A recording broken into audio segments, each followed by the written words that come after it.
बीडमध्ये संतोष देशमुख, मस्साजोग येथील सरपंच संतोष देशमुख यांची अतिशय निर्घृणपणे हत्या झाली. त्यांना जवळपास 3:15 ते 6:30 पर्यंत मारहाण करण्यात आली. त्या मारहाणीचे व्हिडिओ जे आपण चार्जशीटमध्ये बघितले, फोटोज आपण बघितले, म्हणजे एकदम माणसाच्या म्हणजे किती क्रूरतेने एखादी हत्या केली जाऊ शकते, आपली दहशत बसावी म्हणून त्या हत्येचं कसं चित्रीकरण करण्यात आलं, कसे फोटो काढण्यात आले आणि ते सोशल मीडियावर बाकीच्या लोकांनाही पाठवण्यात आले. यावरनं ह्या जी हत्या झाली त्याच्या क्रूरतेचा अंदाज आपल्याला आला. छत्रपती संभाजी महाराज यांच्याबद्दल आपण जे ऐकलं होतं की छळ करून त्यांचा मारहाण करण्यात आली, तसाच संतोष देशमुख यांना इतका छळ करून म्हणजे अक्षरशः त्यांच्या बरगड्यांवरती त्यांचे प्राण जात नव्हते म्हणून बरगड्यांवरती उड्या मारण्यात आल्या. त्यांनी पाणी मागितलं तर त्यांना लघुशंका, त्यांच्या तोंडामध्ये लघुशंका करण्यात आली. ते जेव्हा मरणाच्या यातनेत होते म्हणजे मरणाच्या दारात होते त्यावेळेस त्यांच्यासोबत हसत हसत आरोपींनी सेल्फी काढले. म्हणजे हे सर्व फक्त आपली दहशत माजवण्यासाठी झाली. आणि ही दहशत माजवण्याचं जे प्रेरणा कुठून आली तर ती निश्चितच वाल्मिक कराड यांच्याकडनं आली. वाल्मिक कराड यांना कुठून बॅकअप आला तर निश्चितच तो राजकारण जे धनंजय मुंडे यांच्या राजकारणाचा त्यांना पाठिंबा होता. कारण धनंजय मुंडे पालकमंत्री असताना ते सर्व आपली जबाबदारी परळीतली ही वाल्मिक अण्णा कराड यांच्याकडे दिली होती आणि त्यातूनच त्यांचा अहंकार कुठेतरी वाढत गेला आणि त्यातनंच हे अशी कृत्य घडली. हे जवळपास आपल्याला ह्या 5 महिन्यात कळालेलं आहे. आपण आता या विषयावरती पुन्हा हात घालतोय तो फक्त एकाच गोष्टीसाठी की हे झालं हत्या झाल्यानंतर एवढा मॅटर झाला, पूर्ण महाराष्ट्रभर गाजला, बहुतांशी सर्व जणांनी याच्यावर प्रतिक्रिया केल्या. मीडिया ट्रायल्स 4 महिने चालू आहेत, आता कोर्टामध्ये सुनावणी चालू आहे. हे सर्व चालू असताना त्याबद्दल जे आपण एक पार्श्वभूमी बघतोय की रणजित कासले जे पोलीस अधीक्षक होते, PSI होते, त्यांना पोलीस सब इन्स्पेक्टर, त्यांना नवनीत कमावत जे नवीन बीडच्या पोलीस अधीक्षक आले होते त्यांनी म्हणजे भरपूर कारवाई केली. बीडमध्ये अनेक पोलिसांच्या बदल्या केल्या, निलंबनं केली. त्याच निलंबनातला हा एक भाग रणजित कासले.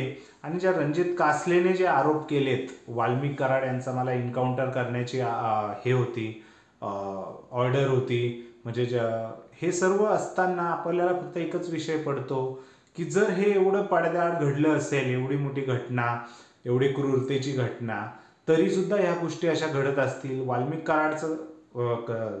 वाल्मिक कराड यांचं एन्काउंटर का करायचा तर तो करायचा फक्त त्याचं कनेक्शन कुठे पुढे धनंजय मुंडे किंवा राजकारणातील अन्य लोकांपर्यंत जाऊ नये म्हणून.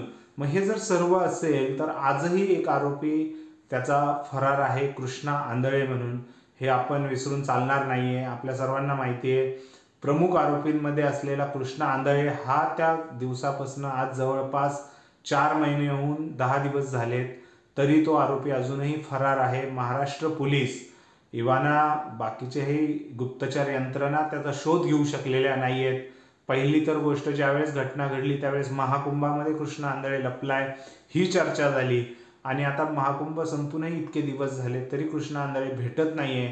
याचाच नक्की अर्थ काढला तर खूप काही गोष्टी सांगून जातो.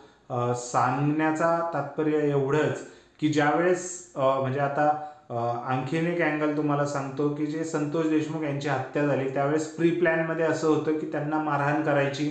मारहाण केल्यानंतर त्यांना जखमी अवस्थेत दुसऱ्या ठिकाणी एका गावी न्यायचं, तिथे त्यांच्यावरती आरोप ठेवायचं की एका महिलेला त्यांनी म्हणजे महिलेचा विनयभंग केला, महिलेशी ते व्यवस्थित वागले नाही त्यामुळे त्यांना मारहाण झाली असं दाखवायचा प्रयत्न होता, परंतु तो फसला.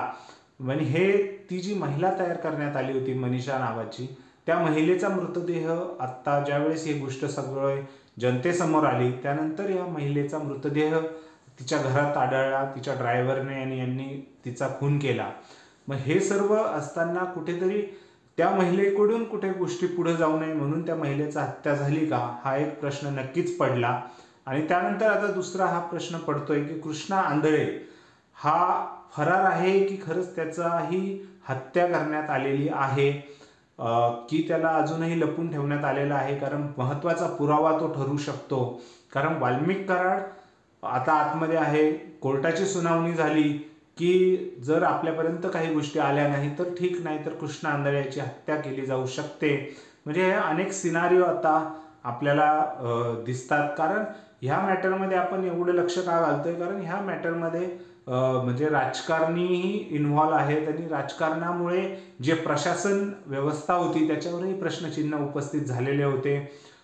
प्रशासनामध्ये बीड पोलिसांनी जो तपास दाखवला, त्यात ज्या तपासाबद्दल त्यांनी दिरंगाई दाखवली त्याबद्दल खुद्द मुख्यमंत्री आपले देवेंद्र फडणवीस यांनीही विधान भवनात सांगितलं होतं की पोलिसांनी या गोष्टीमध्ये लक्ष घातलं नाही, पोलीस प्रशासनाने दिरंगाई केली, त्यामुळे या सर्व गोष्टी घडायला मदत झाली.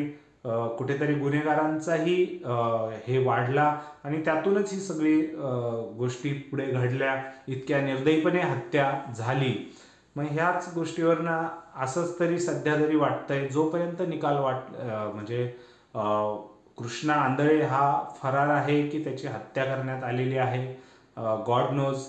परंतु कुठेतरी न्यायालयात ज्यावेळेस या प्रकरणाचा प्रश्न उपस्थित राहील, याचा निकाल येईल, त्यानंतरच एक तर कृष्णा आंधळे जर जिवंत असेल तर त्याला अटक केली जाईल किंवा म्हणजे अटक केली जाईल आणि त्यानंतर तशी शिक्षा ठोठावली जाईल. कृष्णा आंधळे जर महत्त्वाचे पुरावे त्याच्याकडे असतील तर त्याची हत्याही झालेली आपल्याला नाकारता येत नाही. कारण अंजली दमानिया यांनी यावेळेस आधी असे खुलासे, त्यांना फेक फोन आलेले की कृष्णा आंधळे यांची हत्या झालेली आहे म्हणून. परंतु हे एकंदरीत बघता कुठेतरी ह्या प्रकरणामुळे प्रशासनाने काळजी घेण्याची गरज आहे. प्रशासकीय अधिकाऱ्यांनीही आपलं काम तात्पुरतं तेवढंच निष्ठेने केलं गेलं पाहिजे.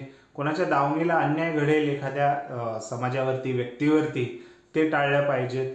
तुम्हाला काय वाटतंय, कृष्णा आंधळे फरार आहे की त्याला अजून लपून ठेवण्यात आलेलं आहे, की त्याची पुरावे सापडू नये, पुरावे नष्ट करण्यासाठी त्याला मोकळेही सोडलं आहे किंवा त्याची हत्या करण्यात आलेली आहे? ह्या प्रकरणाबद्दल संतोष देशमुख यांच्या हत्येसंदर्भात आणि ते कनेक्शन वाल्मिक कराड आणि धनंजय मुंडे यांच्यापर्यंत जाऊ शकतं, या कारणाने ते नक्कीच कमेंट सेक्शनमध्ये कमेंट करून व्यक्त करा. व्हिडिओ आवडला असल्यास लाईक करा आणि आपल्या चॅनलला सबस्क्राईब करायला विसरू नका. धन्यवाद.